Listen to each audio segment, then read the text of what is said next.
بسم اللہ الرحمن الرحیم۔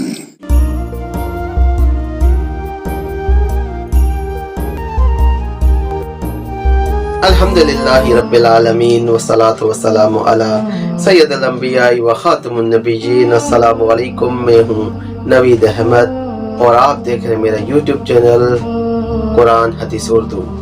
اس حدیث کے راوی کہتے ہیں رضی اللہ تعالیٰ عنہ کہ رسول اللہ صلی اللہ علیہ وآلہ وسلم کو میں نے فرماتے ہوئے سنا، جس شخص کے ساتھ اللہ بھلائی کا ارادہ کرے اسے دین کی سمجھ عنایت فرما دیتا ہے، اور میں یعنی رسول اللہ صلی اللہ علیہ وآلہ وسلم تو محض تقسیم کرنے والا ہوں، دینا والا تو اللہ ہی ہے، اور یہ امت ہمیشہ اللہ کے حکم پر قائم رہے گی، اور جو شخص ان کی مخالفت کرے گا انہیں نقصان نہیں پہنچا سکے گا یہاں تک کہ اللہ کا حکم یعنی قیامت آ جائے اور یہ عالم فنا ہو جائے۔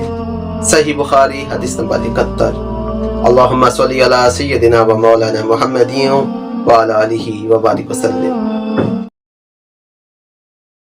صلی اللہ علی محمد۔